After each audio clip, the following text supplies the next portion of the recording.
네, 안녕하세요. 멘탈이 전부다의 철이형입니다. 네, 영상 시작하기에 앞서 제가 어제도 게시판에 공지를 했지만 직접 공식 단톡방을 만들었습니다. 요즘 사칭이 너무 심한데요. 괜히 이상한 데 들어가지 마시고 제가 직접 만든 단톡방으로 들어오셨으면 좋겠습니다. 지금 초기라 너무 많은 분들이 들어왔다 나갔다 하시는 바람에 정신이 없다는 의견이 많아서 한 3일 정도가 지나면 일단 비공개로 돌릴 예정입니다. 이후로는 언제 공개로 다시 바뀔지 모르기 때문에 들어오시고 싶으신 분들은 빠르게 조인하셨으면 좋겠습니다. 단톡방 멤버만을 위한 라방이나 여러가지 혜택도 준비 중이고요. 링크는 고정 댓글에 달아두었으니까 멘탈이 전부다와 철이형의 팬이시라면 누구라도 들어오셨으면 좋겠습니다. 네, 오늘 미국 증시는 간만에 강한 하락세를 보였는데요. 나스닥이 이렇게 일관되게 1% 이상 하락을 유지한 날은 요 근래에는 드물게 보는 것 같습니다. 일단 내일 소비자 물가가 발표되기 때문에 그에 대한 경계감이 기본적으로 있는 것 같습니다. 지난달 물가 상승률이 9%를 돌파하며 많은 사람들을 깜짝 놀라게 해줬는데요. 이번 달은 8.7% 정도로 지난달보다는 소폭 하락할 것으로 기대하고 있습니다. 그런데 모두의 예상과 다르게 여전히 9% 전후의 높은 수치가 나오게 된다면 시장이 크게 변동성을 보일 가능성도 있습니다. 그리고 지금은 그런 경계 심리가 어느 정도 강하게 있는 상태죠. 그러니까 휘슬만 불면 바로 움직이려고 준비 포즈를 취하고 있는 상태와 비슷하다고 보시면 될 것 같습니다. 지난주 고용보고서 발표 이후 원래 9월에 0.5%의 금리 인상을 예상했던 시장은 현재는 0.75% 자이언트 스텝 쪽으로 의견이 기울고 있습니다. 그런 의미에서도 이번 7월 미국 소비자 물가 발표는 큰 영향력을 가지게 될 것 같고요. 일단 인플레이션이 꺾였다는 게 눈으로 확인이 되어야 연준도 금리 인상폭을 재고할 수 있고 투자자들도 다시 한번 투자의 기회를 엿보게 될 수 있지 않을까 생각이 됩니다. 그리고 오늘 전반적인 시장의 하락세를 주도한 것은 반도체 섹터였습니다. 어제 엔비디아가 실적 부진을 경고하면서 전체 시장의 투심을 한번 흐려놨었죠.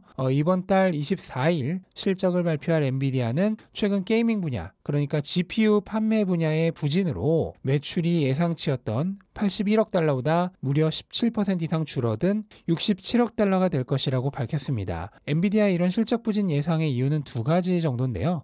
첫째로 게이밍 그래픽 카드의 수요가 팬데믹 때 정점을 찍은 이후 현재까지 꾸준히 감소하고 있다는 점과 최근 급격한 인플레이션 및 경기 둔화로 인해 소비 심리가 감소하면서 사치품에 해당하는 고성능 그래픽 카드의 수요가 줄어든 점이 게이밍을 위한 GPU의 수요 감소에 영향을 미쳤고, 둘째로 개인적으로는 이게 더 큰 이유라고 생각하는데요. 바로 암호화폐 시장의 장기간에 걸친 약세입니다. 암호화폐 시장 전반의 가격이 낮아지면서 채굴에 대한 수요가 크게 감소했습니다. 그리고 채굴 시장에서 가장 인기가 있었던 제품이 바로 엔비디아의 그래픽카드였죠. 결국 암호화폐 가격 하락에 따른 채굴 수요 감소가 주력 상품이었던 GPU의 판매 하락으로 이어졌다고 보는 것이 맞을 것 같습니다. 이렇게 엔비디아만으로도 반도체 관련주에 대한 투심이 많이 악화되어 있었는데요. 엎친 데 덮친 격으로 마이크론조차 실적 가이던스를 하향 조정했습니다. 거시적인 경제 여건의 악화와 공급망 부족 문제가 지속되면서 3분기 매출이 지난 2분기에 제시한 가이던스였던 68억에서 76억 달러의 하한선 또는 그 이하로 나올 것 같다는 발표를 했고요. 현재 재고가 증가하고 있다는 점을 가장 큰 리스크로 꼽았습니다.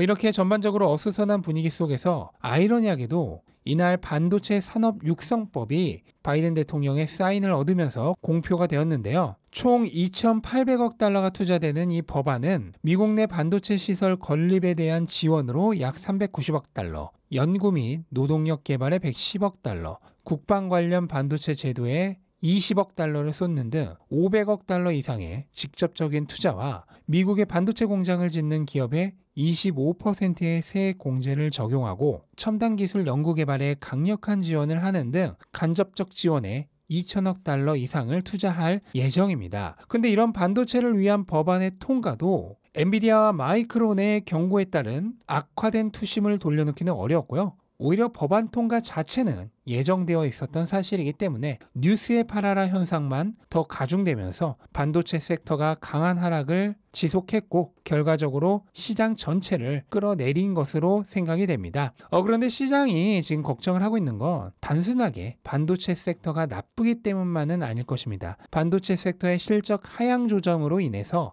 생각보다 경제 여건이 더 좋지 않고 이번 2분기 실적 발표는 어떻게든 무사히 넘겼지만 3분기 더 나아가서는 4분기 실적 전망이 좋지 않을 수도 있다는 불안감이 팽배해진 것이 현재 시장의 불안 요인이 되고 있습니다. 반도체만 그런 게 아니고 나머지 기업들도 다 마찬가지로 안 좋아지지 않을까 하는 불안감이 커지고 있는 거죠. 실제로 몇몇 전문가들은 아직 금리 인상의 부작용이 경제 전반에 나타나지 않았고 기업들의 실적이 본격적으로 악화되기 시작하는 건 지금부터다라는 말을 하면서 현재의 시장 랠리가 완전한 추세 반전이 아니라 약세장 속의 일시적 상승 랠리라는 말을 하고 있습니다.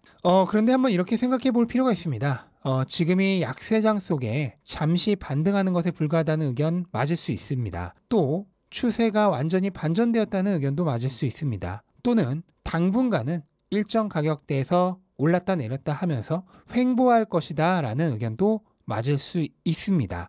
이 모두에게 다 그럴듯한 이유와 근거들이 있습니다. 하나하나만 들어보면 다 맞을 것 같죠. 하지만 어떤 게 맞을 것인지 결국 결과가 나와보기 전까지는 아무도 모릅니다. 지금 자기 의견이 맞다고 열심히 주장하는 분석가들도 막상 결과가 다르게 나오면 늘 그래왔지만 언제 그랬냐는 듯이 그냥 스르륵 뒤로 물러날 것입니다. 시장은 항상 그래왔죠. 온갖 예측이 존재하지만 결과적으로 맞을 확률과 틀릴 확률은 동전 던지기 수준에서 크게 벗어나질 않습니다. 그런 모든 예측들은 사실 무의미합니다. 그럼 왜 무의미하고 가치가 없는 걸까요? 바로 이 예측들의 시간 지평이 너무나도 짧기 때문입니다. 3개월 후나 6개월 후의 시장이 어떻게 되어 있을지는 아무도 알 수 없습니다. 아무리 좋은 기업이라도 내일 오를 확률과 내릴 확률은 반반입니다. 마찬가지로 몇 달 동안 오를 확률과 내릴 확률도 반반에서 크게 차이가 나지 않습니다. 시장은 단기적인 흐름을 예측할 수 없습니다. 이 불확실성 속에 유일하게 예측 가능한 확실한 것이 있는데요. 그게 바로 장기적인 추세입니다. 3개월이나 6개월 후의 시장이 어떻게 되어 있을지는 예측할 수 없지만 3년 후의 시장이라면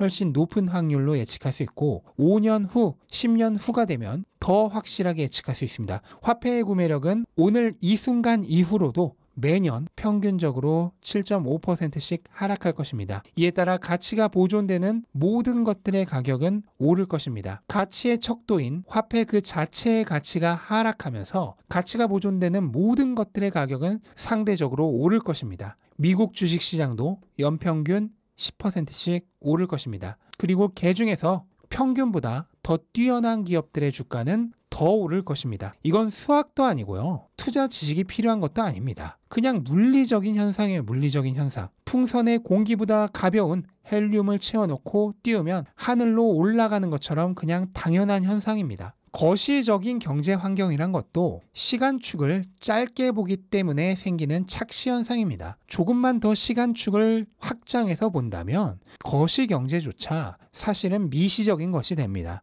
50%의 동전 던지기가 아니라 100%의 자연 법칙에 투자할 수 있게 됩니다. 이 가운데 투자자가 해야 할 일은 딱 하나뿐인데요. 더 오래 가치를 보존하는 자산을 찾아내는 일 뿐입니다.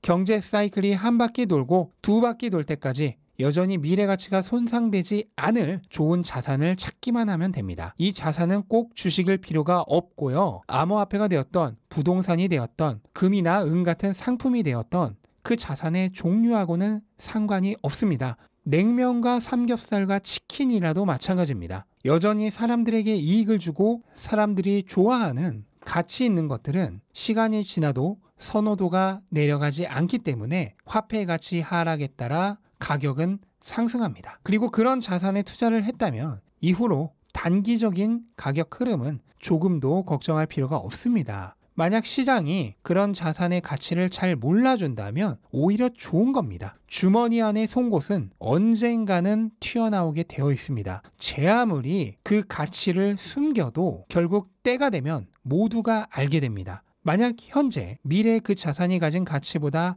저평가받는 자산의 잠재 가능성이 만천하에 드러나게 되면 투자자가 몰리면서 가격도 오르겠죠. 그 시기는 결국은 옵니다. 그렇다면 가능한 그 이전에 사람들이 아직 모를 때 나만 알면서 최대한 많이 모아두는 게 훨씬 더 좋은 거죠. 이렇게 자산을 가격이 아니라 가치의 관점에서 바라보게 된다면 지금의 가격과 미래 가치의 괴리에서 내가 이득을 얻을 수 있는 기회가 생긴다는 사실을 완벽하게 이해할 수 있기 때문에 시장의 위험이 나에게는 행운이 되고 대중의 공포가 나에게는 희망이 됩니다. 그리고 이 사실을 머리가 아니라 몸으로 완벽하게 체득하게 되면 더 이상 멘탈이 필요가 없어지는 것이죠. 네, 오늘 얘기는 이 정도로 하고요. 사실 테슬라 관련된 얘기도 좀 더 할 게 있었는데 너무 길어져서 테슬라와 관련된 영상은 오후에 별도의 영상에서 다루도록 하겠으니 테슬라에 관심이 계신 분들이라면 오후 영상을 기다려 주셨으면 좋겠습니다. 네, 이것으로 영상 마치겠습니다. 영상 도움되셨다면 구독과 좋아요 부탁드리고 즐거운 하루 되시기 바랍니다. 감사합니다.